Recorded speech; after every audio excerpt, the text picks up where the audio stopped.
تو ہمارے سارے پکوڑے والوں کو شوق چڑھا ہوا رمضان آئے پکوڑے وکن گے، سموسے والے آندے پہ رمضان آوے سموسے وکن گے، جتیاں والے آندے پہ عید آوے جتیاں وکن گیا۔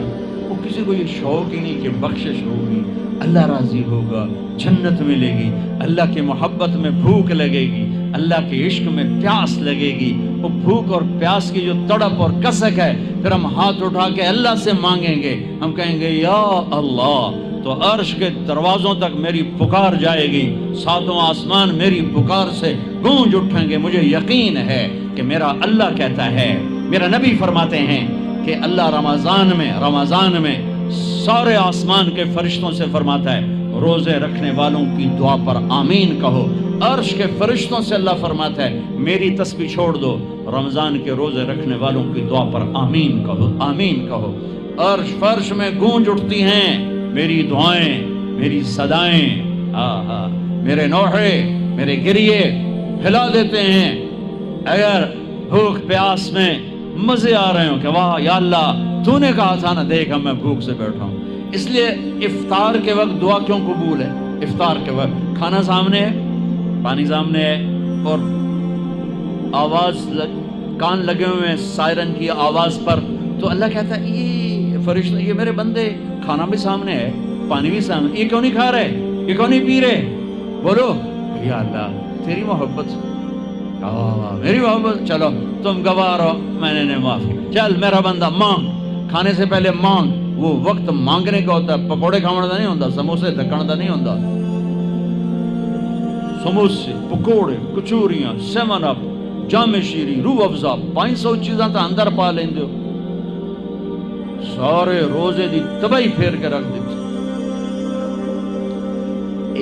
ایک مہینے کے لیے اوور آلنگ ہے، ٹیوننگ ہے، ٹیوننگ، تھوڑا کھاؤ، تھوڑا کھاؤ، تھوڑا کھاؤ، ٹھنڈے شربت مت پیو، ٹھنڈے شربت مت پیو افطاری کے وقت، بعد میں پینا تو پی لو، این افطاری کے وقت اپنے اوپر ظلم مت کرو۔ سارے دن کا انجن گرم ہے، ایک دم اس کے اوپر برف پھینک دو، تھوڑی دیر صبر کر کے سادہ پانی پی لو، نماز پڑھ لو، پی لو، جام شیری پیو، سیون اپ پیو، جو مرضی پیو، ٹھنڈا پیو، گرم پیو، جو مرضی پیو، لیکن این روزے کے وقت بچو تلی ہوئی چیزوں سے، کراری چیزوں سے، مسالے دار چیزوں سے، ثقیل چیزوں سے بچو، ہلکا پھلکا رکھو پیٹ کو، ہلکا پھلکا، تاکہ روزے کا مقصد حاصل ہو کہ جسم پاک ہو، خلاصتوں سے، گندگیوں سے پاک ہو، صاف ہو۔ ہاں، اور اپنے دل کو بھی صاف۔ رمضان میں سب کی بخشش ہو جاتی، سب کی، 4 نہیں بخشے جاتے، 4 آدمی نہیں بخشے جاتے، 4 قسم کے مرد عورت، سب کی بخشش ہو جاتی، سب کی، 4۔ اللہ تعالی ہماری حفاظت فرمائے۔ کسی بھائی میں یہ عیب ہے، ابھی سن کے توبہ کر لینا، شراب پینے والا، مستقل شراب پینے والا، رمضان میں بخشش، ماں باپ کا نافرمان، ماں باپ کا نافرمان، بخشش۔ ماں باپ کے نافرمان کے لیے تو میرے نبی نے کہا کہ اللہ ہر گناہ کی سزا موت کے بعد دے گا۔ ماں باپ کے نافرمان کو یہیں سے شروع کرے گا اور آگے تک لے کے جائے گا، یہاں بھی سزا دے گا اور آگے بھی سزا دے گا۔ صرف ایک گناہ دنیا میں ایسا ہے، کفر شرک کی سزا بھی موت کے بعد، زنا، شراب، جوے کی سزا سود کی موت کے بعد ہے۔ ایک گناہ ماں باپ کی دل آزاری، دل دکھانا، اللہ یہاں سے یہ سزا شروع کرتا ہے اور آخر تک پہ چلاتا ہے اس کو۔ میرے نبی سے پوچھا گیا یا رسول اللہ قیامت کب آئے گی؟ آپ نے کہا اللہ کو پتہ ہے۔ کہ کوئی نشانی بتائیں؟ کہ جب ماؤں کو ذلیل کیا جائے گا قیامت آ جائے گی۔ ماں باپ کا نافرمان۔ تیسرا کون ہے؟ رشتہ داروں سے لڑنے والا، کبھی بھائی سے لڑا، کبھی بہن سے لڑا، کبھی خالہ سے، کبھی چاچے سے، کبھی مامے سے، کبھی تائے سے، کبھی پھوپھے سے، قریبی رشتوں سے لڑنے والا اور تعلق توڑنے والا، اس کی بخشش نہیں۔ چوتھا کون ہے؟ کینہ رکھنے والا، کینہ، شحن، ایک ہوتا ہے بغض، ایک ہوتا ہے کینہ، شحن، بغض، شحن۔ بغض کیا ہے؟ بغض کیا ہے؟ کہ مجھے انصر بھائی سے نفرت ہے، یہ بغض۔ اور کینہ کیا ہے؟ کہ میں ان کو نقصان پہنچانا چاہتا ہوں، نفرت کے ساتھ ان کے ٹانگیں کھینچنا چاہتا ہوں، اس کو کینہ کہتے ہیں۔ تو یہ 4 برائیاں معاف نہیں ہیں. ہاں کوئی توبہ کرے تو سب معاف ہو گیا، سب معاف ہو گیا، سب معاف ہو گیا. تو اللہ نے ہمیں رمضان کا مہینہ دیا ہے، جہنم کے دروازے بند ہو جائیں گے، جنت کے دروازے کھل جائیں گے، فرض 70 فرض کے برابر ہو جائے گا، نفل فرضوں کے برابر ہو جائے گا. تراویح کے ہر سجدے پر 1500 نیکی لکھی جائے گی، ہر سجدے پر 1500 نیکی لکھی جائے گی. 20 رکعت 40 سجدے 60,000 روزانہ. یہ تمہارے کلب پٹھا جا نہ ہے کی نہ ہے میں نے حالی تھی نہیں سر لگی ہے جب تھی یہاں دیکھیے. چلو جڑا بھی نہ ہے ٹھیک ہے. یہ بہت بڑا کلب مجھے نظر آیا. یہ یہاں باہر ایک چھوٹا سا پرچہ لگا دیں کہ جو یہاں آ کے تراویح پڑھے گا ہر سجدے پر اس کو 150 روپیہ دے. 150 چھوٹو 15 روپے دیے جائیں. ہر سجدے پہ 15 روپے دیا. ایتھے ویکھا جی لڑائیاں کیویں ہوندیاں. اے سارے پوترے دادیاں نو چاہتے لے آون گے، دوترے نانیاں نو چاہتے نانی ٹر اج تراویح تینوں پڑھاون. دادے نانیاں نو پوچھدا کوئی نہیں، انہاں دی عید ہو جاونی. تسی تے اعلان کر کے لکھ دیو بھئی جڑا ایتھے آوے گا انہوں اسی فی سجدہ 15 روپے دیواں گے. ایتھے پھر چھوٹے ویکھے جے کیویں چلدے. او میرے نبی، میرے محبوب، میرے پیارے اور میرے اللہ کے پیارے دلارے راج دلارے، وہ کہہ رہے ہیں وہ میری امت 1 گھنٹہ لگا لو، 1 گھنٹہ 40 سجدے، ہر سجدے پہ 1500 نیکی، 60,000 نیکیاں. اور ہر سجدے پر جنت میں ایک سرخ یاقوت کا محل، اور ہر سجدے پر جنت میں ایک درخت جس کے نیچے 100 سال گھوڑا دوڑ سکتا ہے. اتنے تھوڑے وقت میں اتنی کمائی. اب 8 تراویح پڑھ کے آدھی مسجد خالی جا رہے. کتنے جا رہے ہو؟ کی کرن جا رہے ہو؟ کوئی کام نہیں.